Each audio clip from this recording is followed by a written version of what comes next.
Hello, I'm Jyotika. Welcome to Excelling Psychology. In today's class, we will learn how an ERQ is marked according to the 5 criteria which are given in the mark scheme. So, criteria A to E. I'm taking an essay for paper 1 in this video.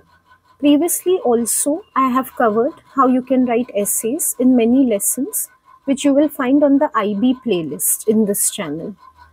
Today I have taken a CLOA topic for paper 1 because, as I have mentioned in one of my previous videos in which I covered models of memory essay, most students prepare CLOA for paper 1 ERQs. So I think most of you would be preparing for schema theory, so it will be very relevant to you. Regardless of whether you're preparing for CLOA or not, whatever marking principles I show in this video using this essay as an example will help you across all options. So even if you're writing an essay from BLOA, which even I have covered on my channel, or say you're taking SCLOA, or for that matter, even if you're looking for help for your paper 2 ERQs, no matter which option you're doing for paper 2, the marking principles will remain the same. So this video should help all IB students who are watching, SL or HL. Also, I will not be going through the content of the answer very thoroughly, only as is required for marking. So many of you, it will be helpful for you if you read the essay properly before starting with this video. What I'll do is I'll link a copy of this essay, a PDF copy on my website, and I will link it in the description box and pinned comment below. So you can download the PDF first, you can go through the essay, or you can keep it alongside in this video. And anytime you're not understanding what I'm saying, you can just read through that part of the essay, and then you'll be able to understand better how I'm marking off the essay. So in this video, I have an essay in front of me, which one of my students has prepared after discussing with me in the class. This is a top scoring student, so definitely we have a good essay in front of us, one that will reach the high mark band.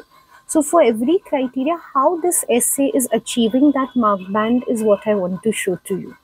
Okay, so let's begin looking at this essay. When it comes to schema theory, definitely you have to begin by defining what a schema is. In general, if you look at criterion A, you are required to address the problem in the question. Explicitly, they have mentioned that you have to explain the problem in the question. The first part of explaining the problem is defining the key concepts in the question. Now, before we can define schema theory, we have to define what a schema is. So the first good thing about this essay, why it will score well, is there is a proper definition of schema, and an example is given to very precisely explain further what a schema is. So that is one merit of this essay. You can definitely read the definition.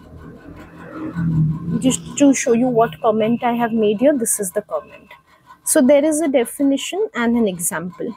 When I upload the PDF of this answer, I will include my comments also. So if you need to look at the comments continuously as I'm explaining, you can open the PDF copy with you in front of you as you're going through this video. Okay, now one mistake many students make when it comes to the schema answer is to just define what a schema is and to not define what the schema theory is. I hope you realize that schema and schema theory is different, because when I point this out to many students, they are surprised. Like I tell them, where's your definition of schema theory? They tell me, but I have defined the schema. Schema is a concept. It's a cognitive process of using past information to process incoming information. Schema theory uses schemas to explain how we organize, process, and remember information. These are two different things. You can think of schema as the base concept and schema theory as the explanation which is using schemas to explain a lot of mental processes. So make sure that you explain both as is done in this answer. So schema theory has also been defined, and both are important to define in this answer. So it is good that both schema and schema theory have been defined. Now I'll tell you what are the common mistakes when it comes to Criterion A. One is to simply restate the question. In fact, even recently, many students have told me that our teachers are telling us you just have to restate the question for the introduction. I also strongly advise that you have the IB psychology guide in front of you when you're watching this video. Clearly, you will see under criterion A, it has been written that students have to go beyond simply rewriting the question, which is then an assertive statement, or simply defining the concepts which are there in the question, to explaining the problem in the question. The problem is simply discuss schema theory. Many students fail to see what is the problem. You can think of the problem as schema theory is a very broad theory in psychology. Some of you must be learning about reconstructive memory, how that is related to schema. So one of the things that schema theory explains is reconstructive memory. Some of you must be learning how schemas explain encoding of information. Some must be learning retrieval, some both encoding and retrieval. Some of you must be learning about various types of schemas which are there, social, personal, cultural. Some of you must be learning about stereotyping, how that is related to schemas. There are so many different things that you could be learning about schema theory. The question is asking you discuss schema theory. So the problem is, which aspects of schema theory are you going to cover in the essay?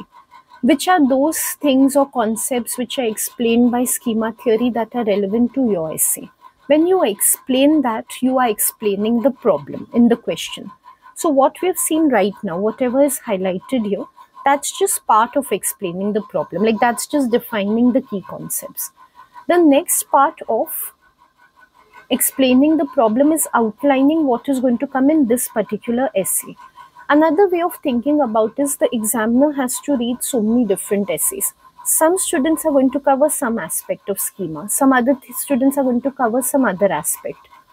How does the examiner know which aspects you are going to cover? So that is what you need to outline precisely but clearly in the introduction to score high on criterion A. So here you can see an example of how you can outline what is going to come. For example, in this essay, it is mentioned that the essay is first going to discuss the role of schema in reconstruction of memory. That means the first argument is clearly defined. What is an argument? Students sometimes get confused with the use of the term argument. Argument just means a point that you're trying to make or a claim. Argument does not mean you have to fight for something. Argument is just what are you talking about with relevance to the question asked. So here it becomes clear that this essay is going to talk about influence of schema in reconstructive memory. So the first argument is clearly identified. It's explaining the problem in the question. Next, as you know, you also need to have research evidence for support. That's criterion C. You clearly have to elaborate on some studies at least to clarify your arguments. So in the essay outline, it is clearly mentioned here that it's going to be Bartlett's War of the Ghost study, which is going to be used to support the first argument. Again, this is very helpful because it shows that which study is supporting argument 1.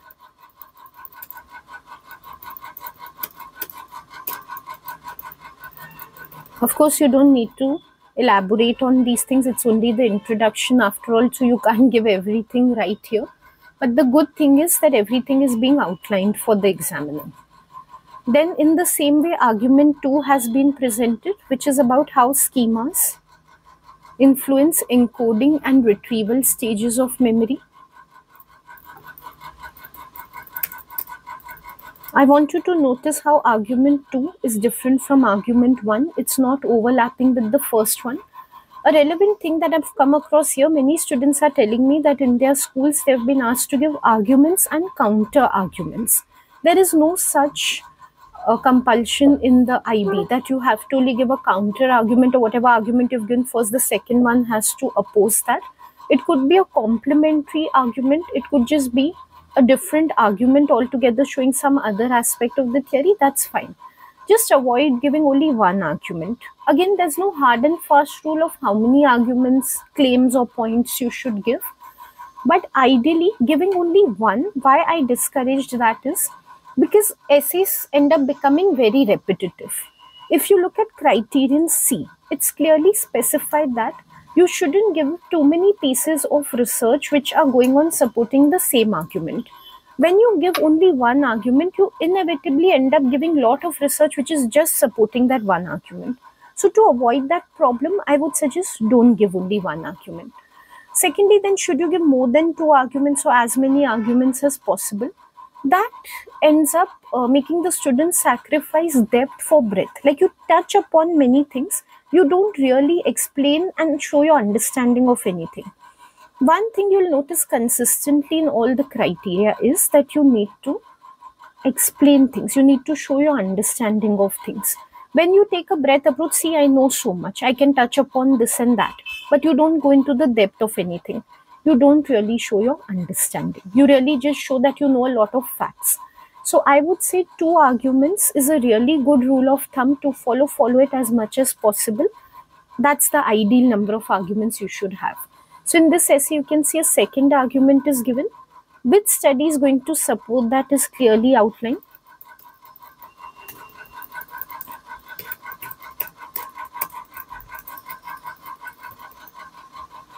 Okay, so this has been repeated. Like argument 1, same thing repeated for argument 2. Really clarifies what's going to come ahead.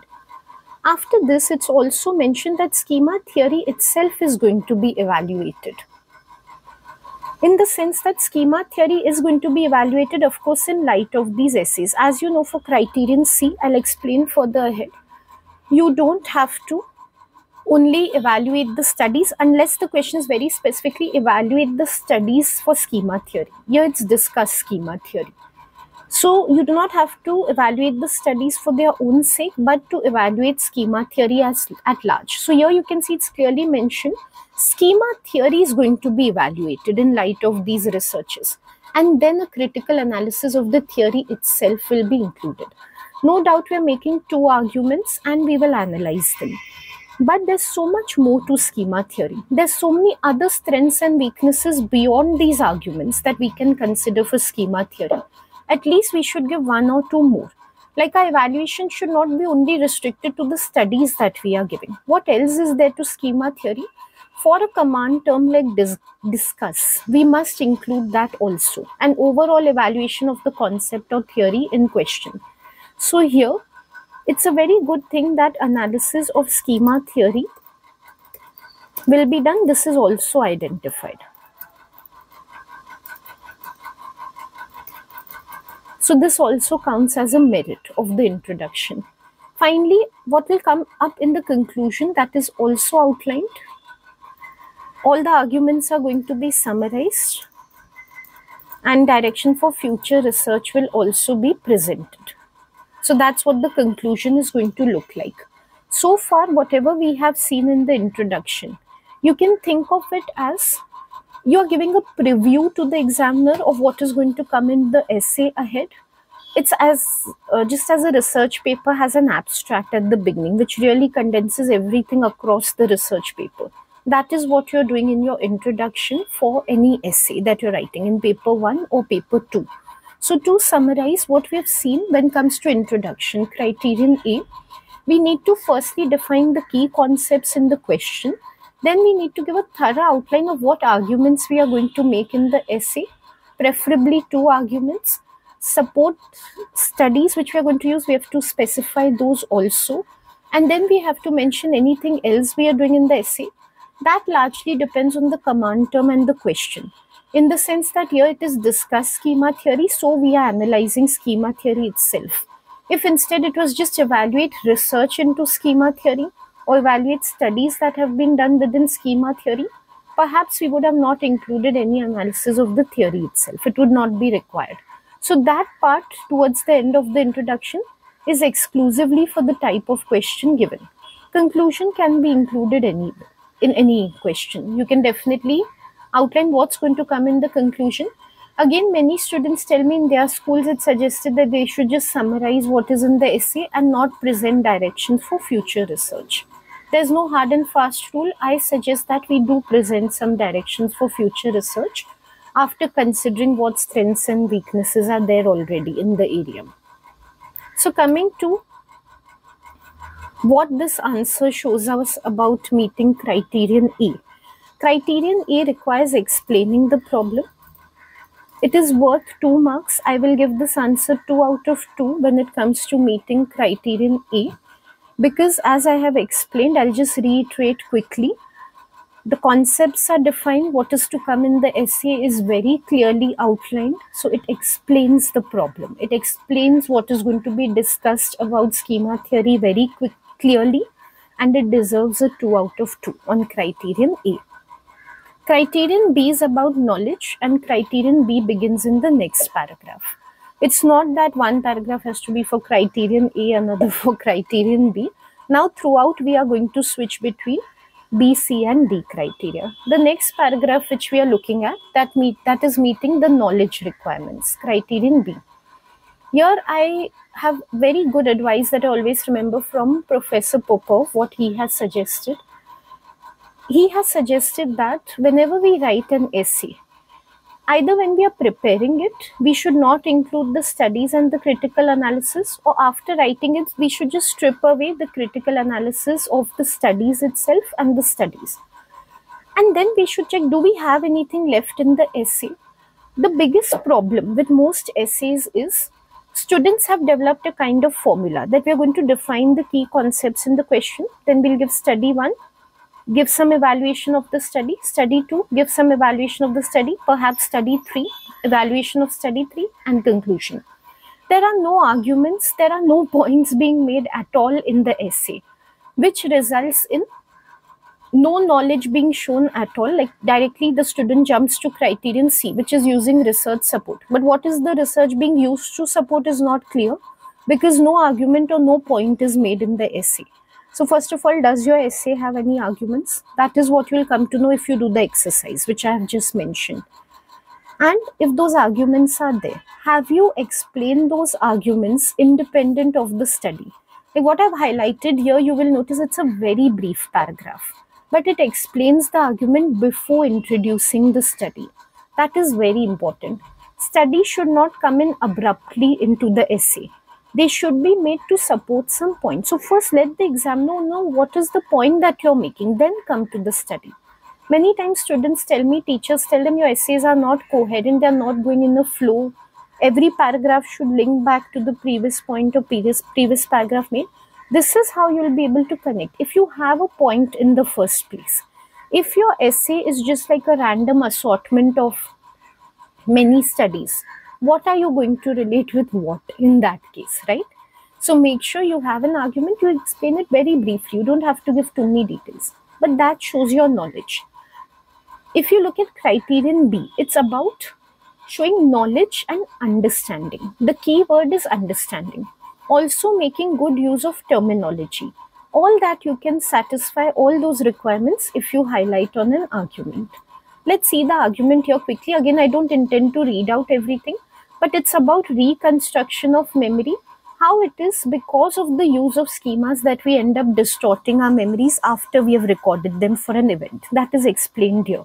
If you need to read a little more, just pause and read the paragraph. What I want you to notice is it shows knowledge, because what is reconstruction of memory has been clearly defined. It has been explained what is reconstruction of memory. So that is merit-worthy. Also look at the use of terminology. Using the words reconstruction of memory themselves is about terminology. Using words like distortion of information, encoding, terminology. What we mean by use of good terminology, literally using psychological terms. Instead of talking vaguely or casually, after an event has happened, then we change memories, or we alter the memories, we take in other suggestions. Clear terms are used. Encoding of memory. After initial encoding of memory, distortion takes place. Those type of terms have been used. So terminology is expected. Here an advice is that whenever you prepare your knowledge points for the essay, make sure in your outline itself you have terminology. In fact, you can just list out different terms in the outline for your knowledge, and you won't even have to do anything else, because you know their definitions or meanings when you're writing. You just remember the term you have to cover and you give its definition. So in your outline only, you can include words like reconstruction, distortion, encoding. It will make it very easy for you to write your essay. Okay, Bartlett has been named, which is good. I don't emphasize too much on naming researchers and remembering years of research studies. But here why I'm saying it's good, because anyways, War of the Ghost studies by Bartlett. For the key studies, I will insist that you name the researcher. So it's easy to remember that he's the one who's given the theory. So when you remember the name, why not give it in the argument? Okay, now coming to the study which is used to support this argument on how schemas distort memory. The study is summarized in this format, which I think most schools agree with. All students tell me that they summarize study in this way only. Aims, procedure, results, conclusion. That just makes it very systematic. Never give studies haphazardly. Don't give like anywhere the procedure is there, anywhere conclusion is there. Aim, procedure, results, conclusion. Give it systematically. There is a criterion at the end, as you know, criterion E, clarity, in which it is mentioned the examiner should not have to keep on rereading the material to understand it. When you don't give studies in this format, aim, procedure, results, conclusion, the examiner has to keep going back to understand, okay, what was the aim, what was the procedure? That shouldn't be the case. So wherever there are some easy rules to follow, it makes it easy for you also to remember. It's not just for the examiner. You don't miss out on anything when you remember in this format. Follow those rules, stick to them, just to make it easy to score on the last criterion as well, which is clarity and organization. When it comes to clarity and organization, many students believe it's about how many sentences, how many paragraphs. That is what is organization. No, that is very superficial characteristics that you're looking at. Here you can see one paragraph was given for introduction. Then another paragraph was given for introduction only. Now some of you must be wondering, but there should be only one paragraph for introduction. It doesn't matter. This organization is also good because the first paragraph is including definitions, second is outlining the essay. When they're looking for organization, they're looking for how systematically things are presented. Are they going in a logical flow or not, chronological flow or not?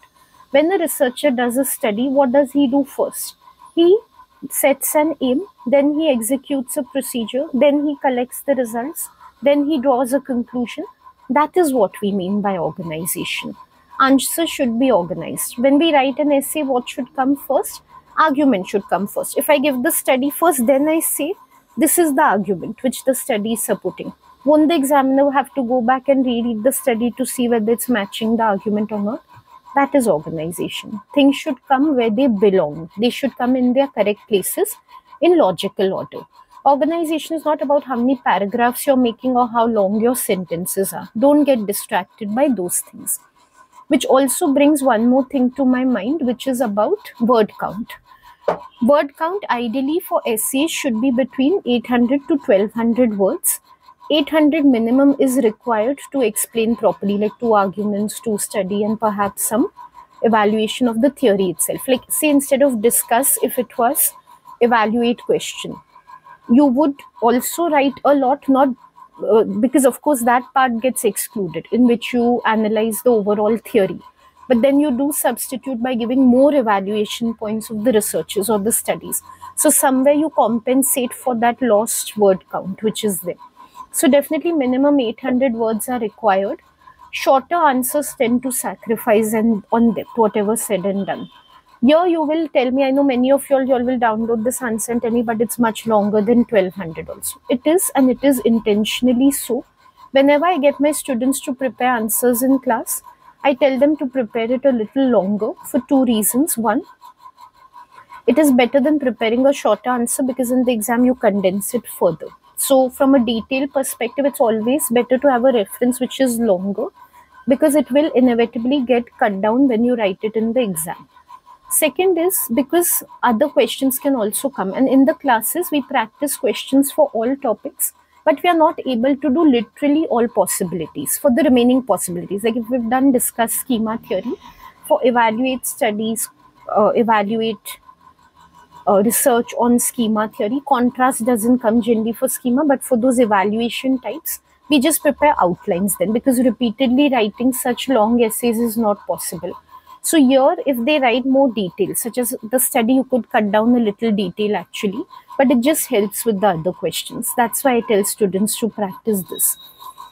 So coming back to organization, I've given you some tips for organization. Like I told you, now all the criteria get merged after we've written the introduction. That's why how criterion E is to be met, that also I'm explaining right here, because you're trying to satisfy all criteria with all paragraphs now. Okay, Bartlett's War of Ghosts study has been summarized in this paragraph. The next paragraph is about linking back the study to the theory, which I cannot emphasize the importance enough. Many students, they show me their answers also as corrected by their school teachers, and this is the number one comment which is given by the teacher. Study not linked back to the theory. I would say study not linked back to the argument which is made. So this is one explicit paragraph which is linking back. The good thing is also underlining exactly what is linking back. That is excellent.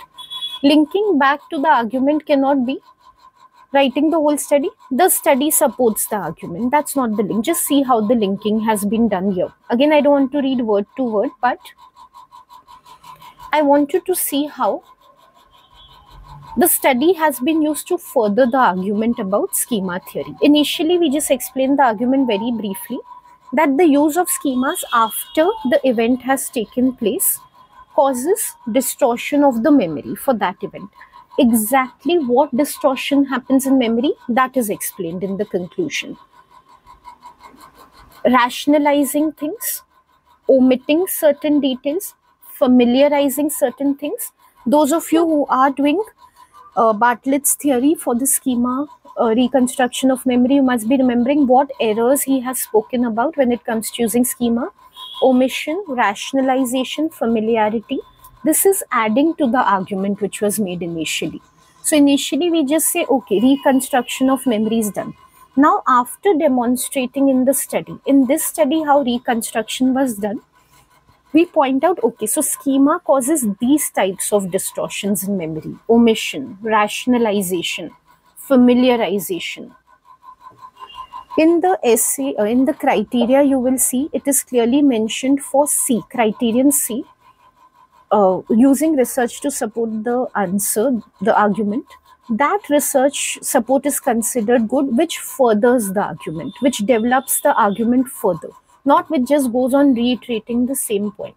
So if I would just say in the conclusion, so now we can see that schema theory causes distortion of memory.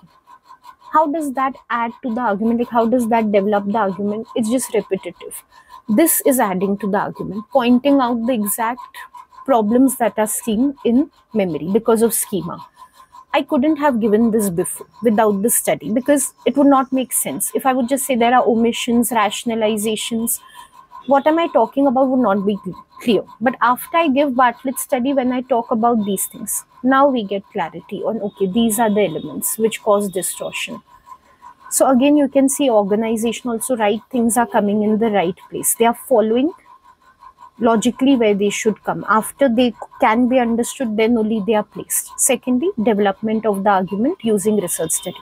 This is called development of the argument.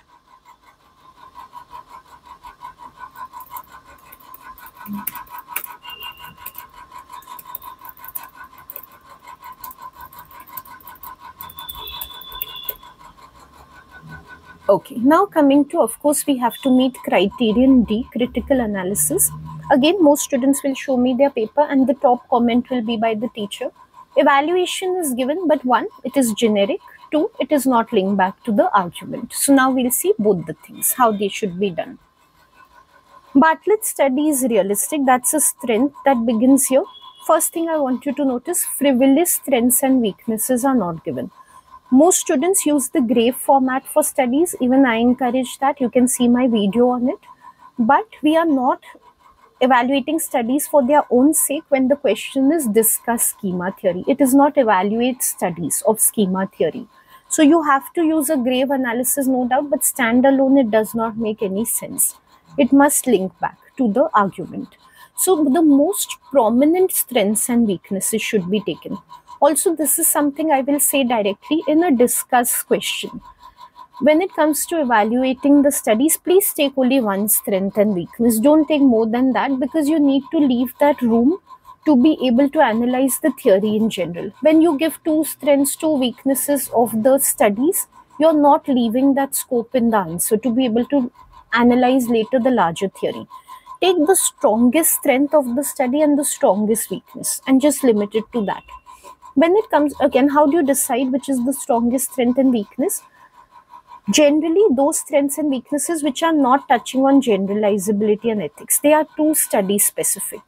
So something that goes beyond generalizability and ethics. Generalizability, I mean sample to population, not setting wise, like not ecological validity.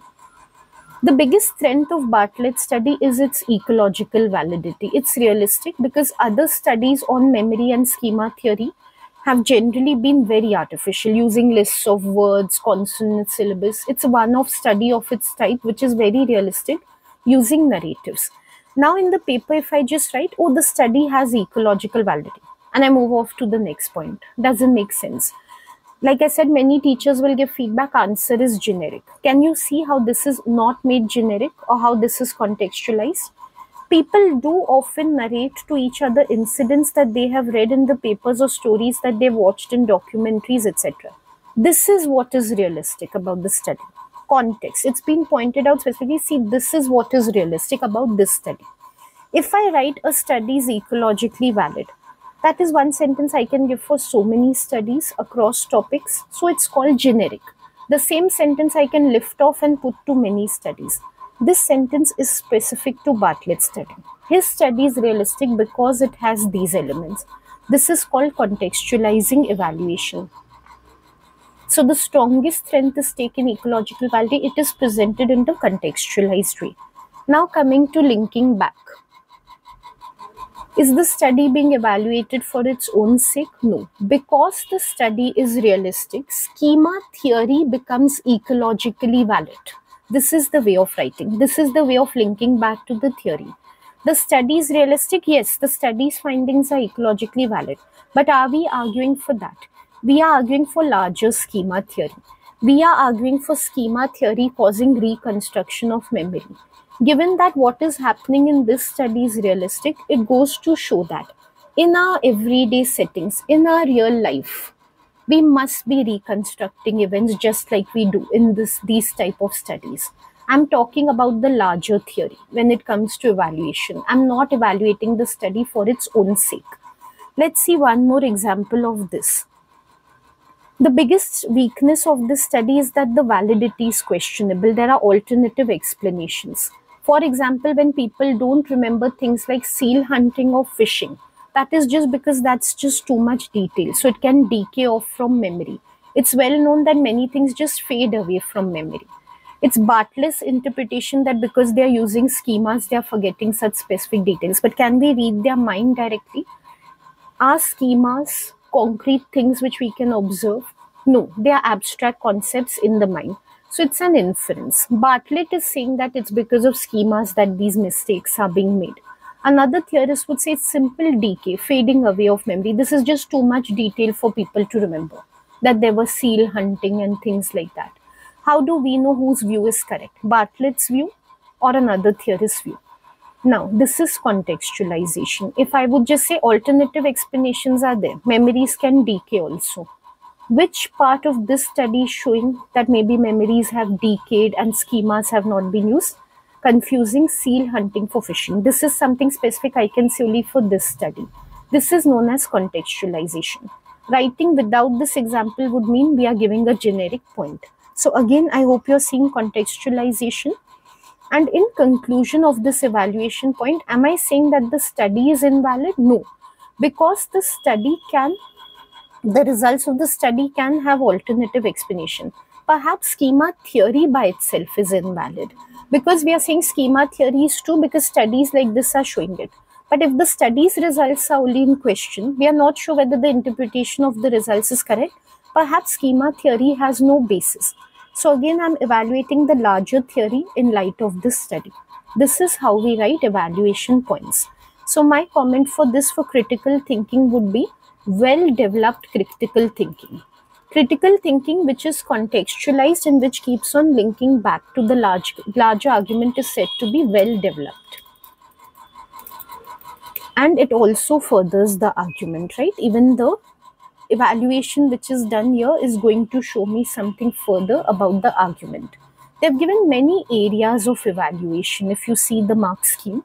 So in that we have possible alternative explanations. This one is covering alternative explanations. We have methodology as one evaluation area. So when we say something is not ecologically valid, or so which is ecologically valid, it's realistic. Methodological evaluation is what we are doing. So there are, I think, 5 areas of critical thinking. One is coming from the methodology in the first strength. And in the first weakness that we have given, alternative explanations. That is the critical thinking area that has been used. Then comes in the next argument. More or less now the paragraphs are going to replicate the past 3-4 paragraphs. But what you can see here is what's special about the second argument that we given. It should stem from the first argument. Again, your teachers tell you keep linking back. The essay should flow. Every point should be connected to the other. Whatever second argument you're giving, as we discussed earlier, either it's a counter argument to the first, or it's a complementary argument, or it's just showing some other aspect of the theory. So just point out, just make a comment about, okay, this was the previous argument, now this is the other argument, which is showing another aspect, which is contradicting. If it's contradicting what it's contradicting, just write down in a line. If it's supporting, what it is supporting. If it's filling in some gap, which gap is it filling in? Directly address that. We are just on the verge of completing the first argument, right? So why not give it a good finish by saying, okay, this is where this one ends and this is where the next one begins in support of this, or showing something against this. That's a good transition. So here you can see Bartlett's study has mainly focused on retrieval of memory, because he said while remembering things, we tend to remember according to what we have learned in our culture. But what about encoding? Can't schemas also influence what we record in the first place, or what we encode in the first place? That is something which Brewer and Trends have shown. So at the time of encoding also, schemas can impact what we are paying attention to. So argument 2 is defined and it is related with the first argument. So both the things are met. We've seen in argument 1, we need to explain the argument a little before doing the study. That has been done.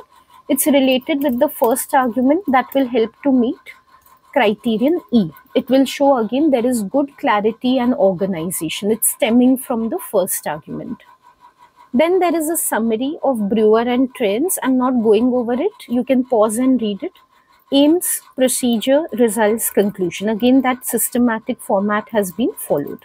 I have nothing to add to that. What I've said for the previous study, same thing applies here. Now, there is a link back paragraph again, in which it is explained, okay, initially we said schemas can influence both encoding and retrieval. That is the argument.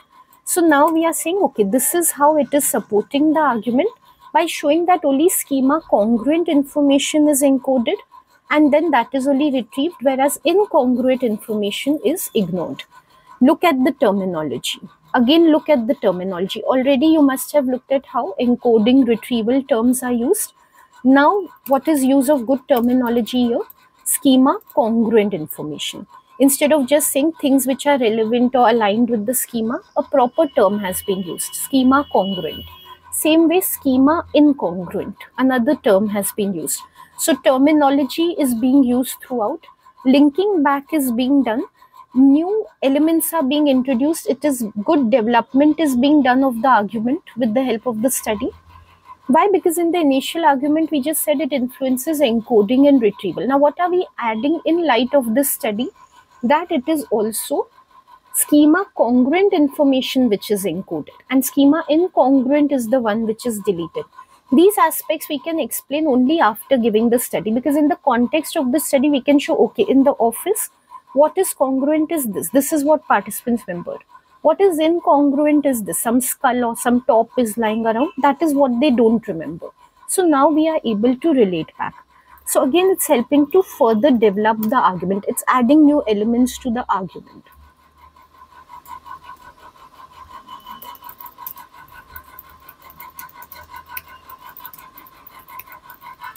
Again, I'll go over the next one also quickly because it is similar to what we've seen before. The evaluation, like the strongest strength of the study has been taken in terms of reliability because it's a very standardized study. Again, you have to see contextualization. Whenever we talk about reliability, very concrete examples should be there. Supposing we say exposure time is fixed. What was the time? 35 seconds. Preferably mention that. For standardization, reliability, try to give very specific examples of what was done. That really strengthens the point. Again, so context is there. Linking back is there to the larger argument because we are saying that this increases reliability of schema theory itself. It shows that schema consistently applies across participants. Whoever was coming to the office was remembering schema congruent information. So we are not limited to evaluating the study. We are linking back to this argument which is made.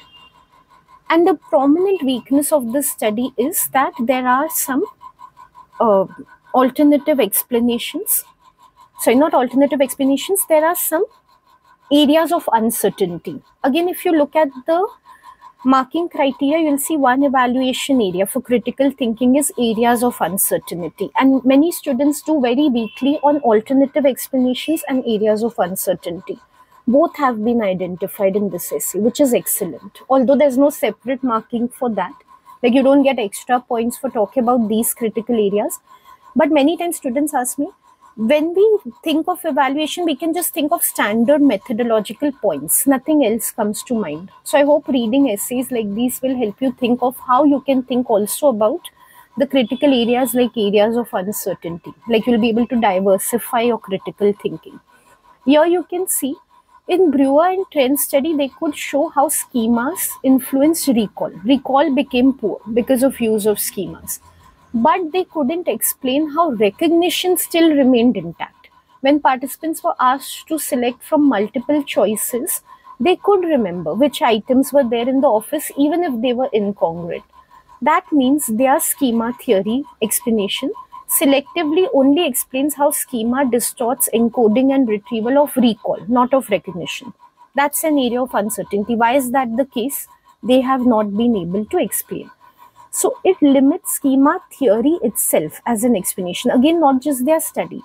Schema theory, can it explain all sorts of problematic memory, all sorts of distortions in memory? That comes into question. Otherwise, how come in this study on recognition, participants are able to remember everything? So this is how you need to link back. So again, every point is contextualized. Every point is linked back to the argument made. Again, excellent critical thinking has been shown here. I would call it well-developed critical thinking. And what I mentioned earlier, I would like to add also. This essay contains some lesser touched areas of critical thinking.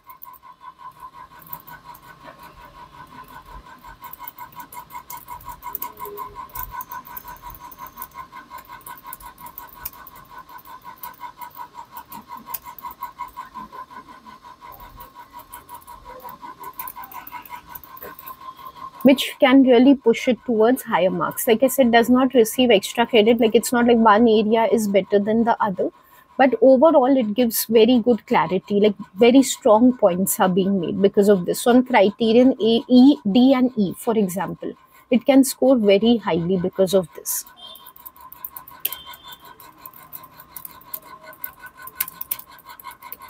Now coming to, since it's a discussion question, we also need to discuss overall about schema theory. Above and beyond what we have seen in these two studies, Bartlett and Brewer and Trends, what else are the merits and demerits of schema theory?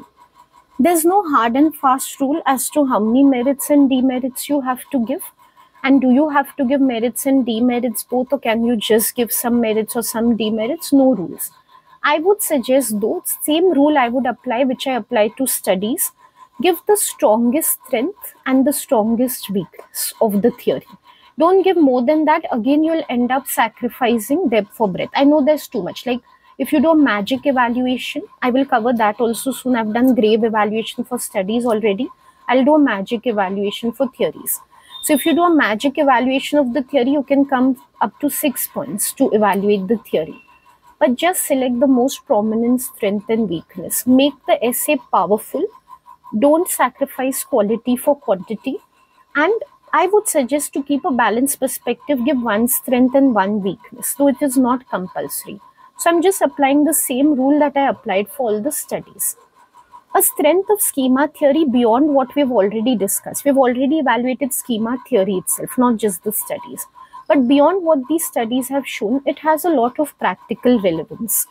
Here, the example of stereotyping has been taken, and further, because it's a question of practical relevance or application, some intervention has to be suggested. We can't just say that it explains stereotypes. That's not a practical application. So, education can be done, people can be helped to assess where they tend to stereotype others and how that could be leading to self-fulfilling prophecies. Again, this has been made very concrete with an example that, stereotypes like girls do poorly in maths, that could be causing girls to actually underperform in academics. So again, there's contextualization, there is like concrete example is given, and there's explicit linking to schema theory. The issue which has been taken, application or practical relevance, a very aligned point is given with that. Like I said, not generally about the theory, explicitly where intervention can be done, that has been mentioned. So this paragraph is worth the merit. So far in this video, I haven't used the Peel format, I haven't mentioned that, but of course you can use that. I'm just talking about it in terms of contextualization and linking. It's the same thing as saying write in Peel format. So if you understand what Peel format is, you will see in studies and theory both, Peel format has been used. That's why the points are very effective. Signposting is there to begin with, this is the strength or weakness is named, then context is there, then linking back is there. That is what Peel format is.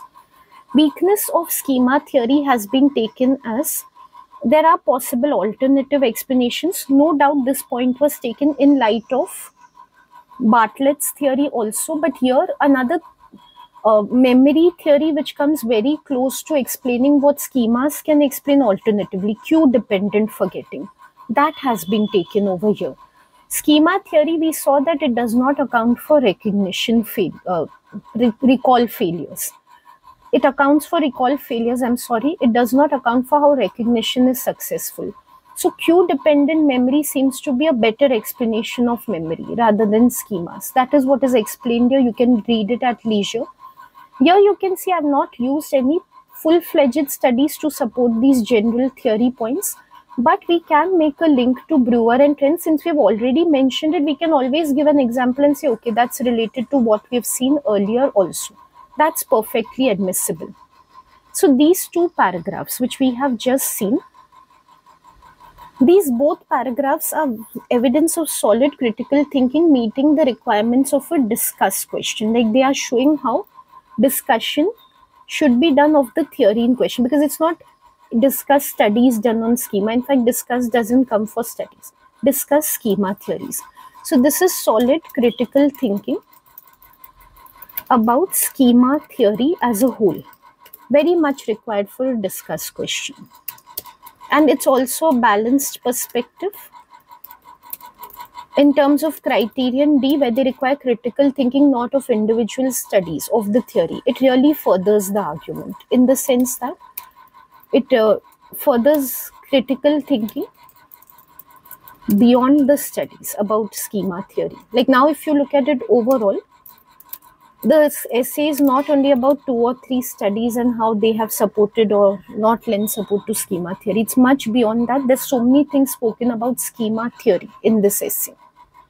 Finally, let's see the summary.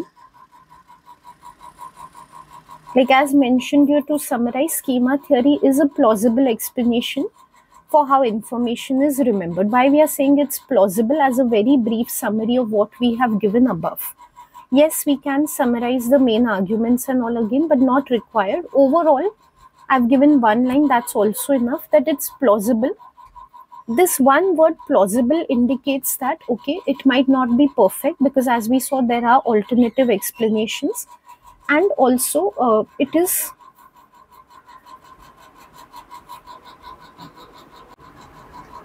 like not to be totally discarded because there is some merit. As we saw, there are some strengths, especially coming from the studies. So that one word plausible really summarizes all possibilities.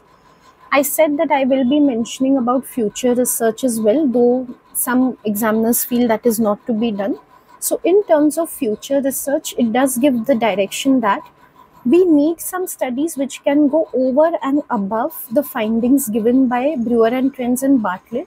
Schemas will never be directly observable. So some ingenious ways have to be thought of as to how we can uh, concretely present that it's indeed because of schemas that memory is changing, and those alternative explanations like decay or Q dependent are not holding merit against schema theory. So we need more solid, more internally valid type of research which can support this. So the conclusion by itself we cannot rate it, but I would just now summarize the markings for all the criteria. For criteria A, I have already given, it is a 2 on 2, I have explained why. For criterion B, knowledge, because full understanding and knowledge has been shown in this answer, not only of the studies, of the larger arguments or aspects of the theory. So it will get 6 out of 6. For criterion C, use of research, the research evidence is relevant. Whatever arguments are being made, the research is supporting those arguments only. And the research studies are not repetitive, like both the studies are not supporting the same argument. So there also it gets a 6 out of 6. For criterion D, which is about critical thinking, all critical thinking is related to the larger theory. As I kept on pointing out, each piece of critical thinking is further developing the arguments, further taking the theory ahead. Same was the case with the research evidence. And all the critical thinking was related to the areas which you can see in the guide, those 5 areas of critical thinking. All the critical thinking was coming from there only. So that also gets 6 out of 6. Finally, for criterion E, 2 out of 2, because clarity and logic was there, as I pointed out, in a systematic and coherent manner, like it's clear and organized.